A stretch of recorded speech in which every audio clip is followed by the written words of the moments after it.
Hello everyone, welcome back to EPPGT Chemistry classes and GIC lecturer Chemistry classes। Previous video में coordination के जो हम series start किए थे उसमें हम डिस्कस कर चुके हैं what is coordination compound, what is addition compound, what is double salt और कुछ डबल सॉल्ट के हम एग्जांपल भी आपसे डिस्कस किए हैं। उसके बाद हम डिस्कस किए हैं सेंट्रल मेटल एटम्स और जो भी आपके लिगेंड्स होते हैं इनको जनरल डिस्कस किए हैं। आज का टॉपिक हमारा terms in used in a coordination compound, यानी जो भी आपकी कोऑर्डिनेट अथवा कोऑर्डिनेशन कंपाउंड है उसमें जो जो टर्म्स यूज होते हैं। जैसे कभी पूछ लिया कि नंबर ऑफ लिगेंड्स कितने होंगे, अथवा जो सेंट्रल मेटल आयन है उसकी ऑक्सीडेशन स्टेट क्या होती होगी, अथवा लिगेंड्स जो हैं उसकी नंबर्स कितने होंगे। तो इन सब चीज़ों को जानने के लिए सबसे पहले आपको ज़रूरी है पता होना चाहिए कि कौन से टर्म यूज होते हैं कोऑर्डिनेशन कंपाउंड में। इसके आने वाली वीडियो में हम और सारी चीज़ें आपको प्रोवाइड करेंगे। Effective atomic number, Werner theory, 1 by 1 करके हम सारी चीज़ें आपको प्रोवाइड करेंगे। ये आपका ईपीपीजीटी केमिस्ट्री और जीआईसी लेक्चरर दोनों के एग्जाम्स में कॉमन है। तो मोस्ट इंपॉर्टेंट टॉपिक है, इस वीडियो को अंत तक जरूर देखें। सेंट्रल आयन फर्स्ट है सेंटर ऑफ कोऑर्डिनेशन।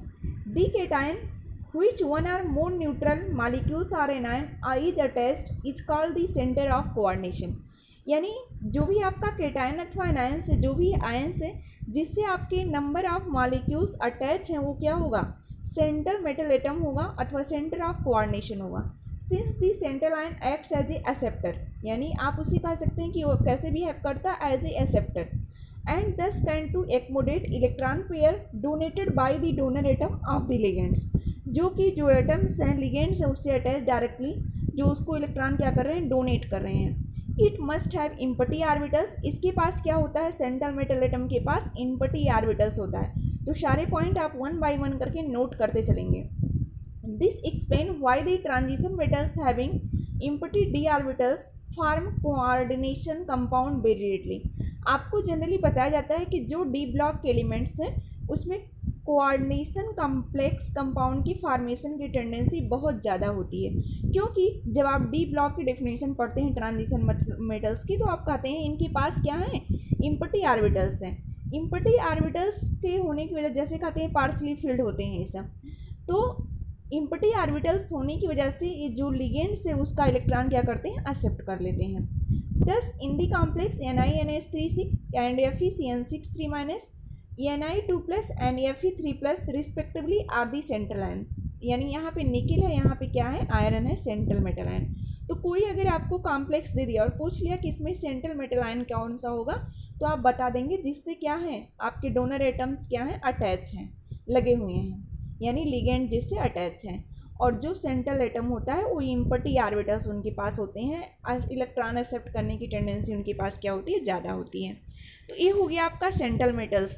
अब अगला टॉपिक हम डिस्कस करेंगे लिगेंड।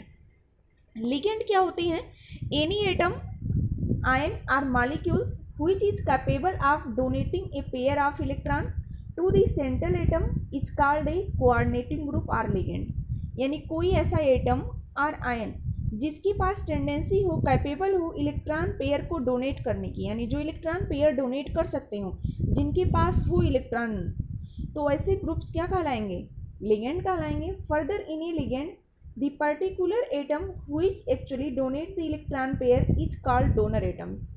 उसी क्या कहेंगे आप, donor atoms. The common donor atoms are nitrogen, oxygen, sulphur and halogens.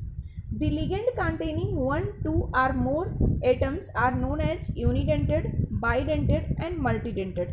जितना वो इलेक्ट्रॉन पेयर डोनेट करेगा उसी अनुसार उसका नाम रखेंगे, unidentate, bidentate, multidentate respectively. Examples of unidentate ligands are fluorine, chlorine, bromine, iodine, cyanide, SCN, NO2, NH3, H2, pyridine, C2H5 3 acetone etc। Generally a monodentate ligand is capable of farming only 1 coordinate bond. यानी अगर एक pair of electron donate करेगा तो एक ही coordinate bond बनेगा central metal atom के साथ। The common examples of bidentate ligands, तो कुछ एग्जांपल्स यहाँ पे हम बाइडेंटेड लिगेंड्स के देखेंगे जो 2 इलेक्ट्रॉन पेयर डोनेट करेंगे। Ethylene diamine and dimethyl glyoxime, these have 2 donor atoms which can simultaneously coordinate to the central atoms। तो ये दोनों एग्जांपल्स अगर कभी पूछ लिया बाइडेंटेड लिगेंड का एग्जांपल बताओ तो आप याद रखेंगे एथाइलिन डाइएमीन एंड डाइमेथाइल ग्लाइऑक्सिन। इसके अलावा भी बहुत सारे एग्जांपल्स हैं। अब अगला पॉइंट है हमारा coordination number.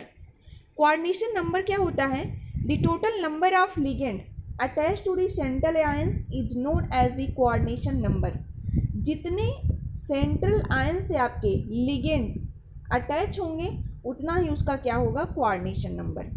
For examples, thus the coordination number of silver and copper ion in the complex AgNH3 में अगर आपको कोऑर्डिनेशन नंबर बताना होगा तो Ag क्या है? सेंट्रल एटम है, इससे कितने लिगेंड डायरेक्टली अटैच हैं? 2, 2 अमोनिया, तो इसकी कोऑर्डिनेशन नंबर क्या होगी? 2 होगी। इसी अनुसार CuSt4 2+ में कितने हैं? 4, यानी 4H2O के मॉलिक्यूल डायरेक्टली अटैच है, तो इसकी कोऑर्डिनेशन नंबर क्या होगी? 4 होगी। नेक्स्ट हम देखेंगे some common coordination number of 2, 3, 4 and 6। इसके अलावा बहुत सारे मेटल्स हैं जो 2, 3, 4, 6 कोऑर्डिनेशन नंबर भी शो करते हैं। The lighter transition elements generally exhibit the coordination number of 4 and 6, while the heavier transition elements generally prefer to attain a higher coordination number 6, 7, 8 and 9। अब हम देखेंगे कोऑर्डिनेशन स्फीयर किसे कहते हैं। तो कोऑर्डिनेशन स्फीयर जनरली क्या होता है? The central metal ion and ligand directly attached to it are collectively term as the coordination sphere. यानी जो सेंट्रल मेटल आयन है और आपका कोऑर्डिनेशन नंबर है वो जिस स्फीयर के अंदर कैप हो ही इसका क्या कहलाता है? Coordination sphere. Coordination sphere is written inside square bracket. यही स्क्वायर ब्रैकेट क्या है? आपका कोऑर्डिनेशन नंबर है। Remember that the central metal ion and the ligand inside the square bracket behave as a single energy. तो अब हम देखेंगे oxidation number. Oxidation number क्या है? It is a numerical value which represent the electric charge on the central metal ion of a complex ion. For examples, the oxidation number of FeCO and Ni in FeCN6 4 minus CONH3 6 minus NiCO4 is +2, +3 and 0 respectively. Determination of oxidation number and coordination number of a metal in a complex. Let us few examples. तो हम देखेंगे कैसे coordination compound अथवा complex compound का coordination oxidation state निकालते हैं। For examples हम यहाँ पे एग्जाम्पल्स लिए K4FeCN6। इसमें आपको क्या करना है? ऑक्सीडेशन नंबर निकालना है। तो आप इसका ऑक्सीडेशन नंबर कैसे निकालेंगे? जैसे सेंट्रल मेटल आयन आयरन का निकालना है तो जो आपका 4 पोटेशियम प्लस है, अगर आप इसको यहाँ से रिमूव करेंगे तो इसके कोऑर्डिनेशन स्फीयर के उस पेयर क्या चार्ज आ जाएगा? 4- चार्ज आ जाएगा। तो the number of CN ion univalent ion cyanide ion that is 6 represent the coordination number of iron। अगर यहाँ पे अगर आपको आयरन की कोऑर्डिनेशन नंबर बतानी होगी तो कितनी होगी? 6 होगी। तो आप इस वीडियो में कोऑर्डिनेशन नंबर निकालना भी सीख लीजिए, कभी कभी कोऑर्डिनेशन नंबर भी पूछ लेता है। The oxidation of iron can be easily determined below, knowing that the cyanide is unidented and one cyanide, एक साइनाइड कितना चार्ज रखता है? -1। तो 4 साइनाइड है, कितना चार्ज रखेगा? -4। तो यहाँ हम किसको? आयरन को क्या मान लिए हैं? यक्स मान लिए हैं। Cn, एक Cn -1 है, तो जो 4 Cn है, जो आपका 6 Cn है तो कितना होगा? -6 होगा =4। यक्स = क्या आ गया? +2। तो यहाँ पे आयरन की ऑक्सीडेशन स्टेट क्या है? +2 है। अगला हम देखेंगे CONH3 3NO3। यहाँ पे the complex does not carry any charge that is neutral. ये कॉम्प्लेक्स क्या है? आपका न्यूट्रल है। तो hence the central atom attach to 3 ammonia molecules and 3 NO2- radicals, both are unidentate. Thus here the coordination number of cobalt is 6। तो यहाँ पे coordination number अगर कोबाल्ट की बताना होगा तो 3 अमोनिया है, 3 आपका क्या है? आप NO2- रेडिकल्स हैं, तो क्या हो जाएगा? 6 कोऑर्डिनेशन नंबर होगा। ऑक्सीडेशन निकालना है आपको तो क्या करेंगे? अमोनिया न्यूट्रल लिगेंड होता है, इसकी ऑक्सीडेशन स्टेट क्या होती है? 0 होती है। तो 0 × 3 करेंगे। ये NO2 पे -1 होता है इसका, तो -3 × -1 करेंगे = 0। x -3 = 0, x = क्या आ जाएगा? +3। तो कोबाल्ट यहाँ पे किस ऑक्सीडेशन स्टेट में है? +3। अगला एग्जाम्पल्स हम देखेंगे CrC2O4 3-। यहाँ पे क्या है? कोऑर्डिनेशन स्फीयर पे -3 चार्ज है। ऑक्जेलेट क्या है? डाई नेगेटिव आयन है, 2- चार्ज होगा इस पर, बाइडेंटेड है। Therefore 3 oxalate ligand carry A total charge of -6। Hence coordination number यहाँ पे क्या हो जाएगा 6 हो जाएगा, क्योंकि ये लिगेंड क्या है आपका बाइडेंटेड है, तो 3 × 2 हो जाएगा, तो कोऑर्डिनेशन नंबर 6 आ जाएगी।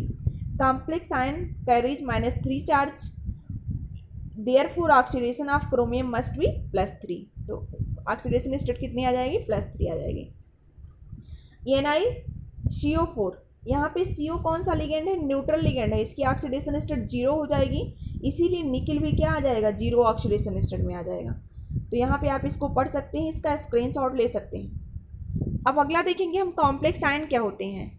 As a complex ion, a complex ion is a electric charge on neutral species formed by the combination of central cation with more than one ligand species. The charge carried by a complex ion is the algebraic sum of charge carried by central ion and the ligand coordinated to it. Charge of some complex ion are given as below. यहाँ पे कुछ complex compound दिए गए हैं और उनके charges दिए गए हैं, नेट चार्ज कितने होंगे। तो यहाँ पे जो टॉपिक हम डिस्कस किए हैं वो टॉपिक आपके लिए मोस्ट इंपॉर्टेंट है। जैसे पूछ लिया नंबर ऑफ लिगेंड्स कितने होंगे, तो आपको पता होना चाहिए लिगेंड्स होते क्या हैं। पूछ लिया ligands are donor species or receptor species, तो आपको ये भी पता होना चाहिए। एग्जाम्पल्स पूछ लिया यूनिडेंटेड लिगेंड्स का, तो यहाँ पे एग्जाम्पल्स है यूनिडेंटेड का, कुछ एग्जाम्पल्स बाइडेंटेड के भी हैं।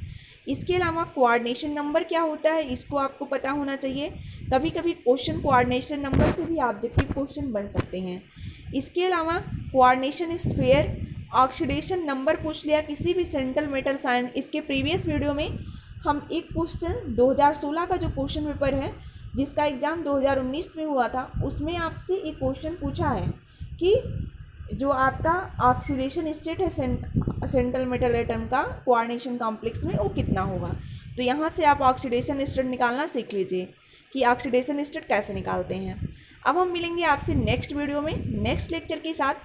Thanks for watching this video, please like share and subscribe to my channel. Thank you.